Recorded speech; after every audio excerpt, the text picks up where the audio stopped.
Bonjour à toutes et à tous. Un naufrage médiatique sans précédent.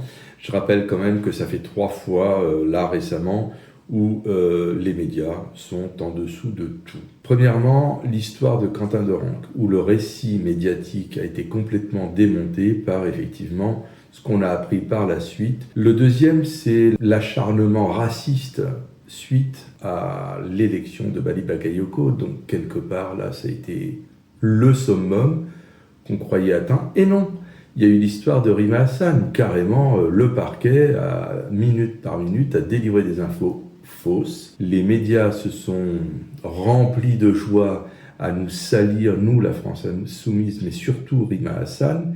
Et patatras, qu'est-ce qu'on constate ? Que c'était là aussi totalement faux concernant de la drogue, qui en fait n'en était pas, etc., etc.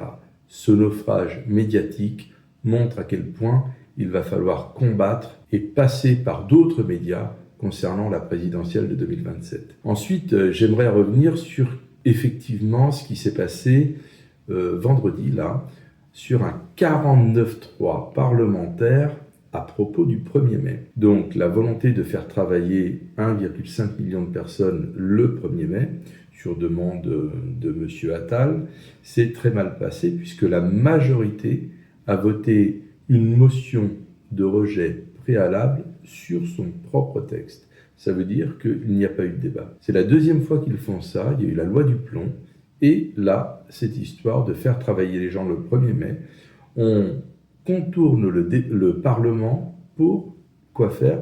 Pour simplement s'arranger entre sénateurs de droite et un groupe de députés de droite à l'Assemblée pour, en commission mixte paritaire, ne pas faire voter le Parlement. C'est une façon de passer au forceps, parce que les 49.3, c'est principalement sur le budget, et là, sur des textes comme la loi du plomb ou le 1er mai, ils s'amusent à rejeter leur propre texte pour pas qu'il y ait débat et que ça passe en force au niveau d'une commission mixte paritaire. Et puis, quand même, ce week-end, quelque chose d'extraordinaire. Trump, fidèle à lui-même, dans un délire total, avait dit « débrouillez-vous pour débloquer le détroit d'Ormuz ». Et qu'est-ce qu'il fait, lui ? Il le bloque. En fait, il n'y a plus rien qui va sortir du détroit d'Ormuz. C'est quand même assez peu lisible et je signale que je fais un petit lien avec M. Orban qui a été battu. Donc l'extrême droite au niveau mondial marque le pas aux États-Unis, puis maintenant en Europe.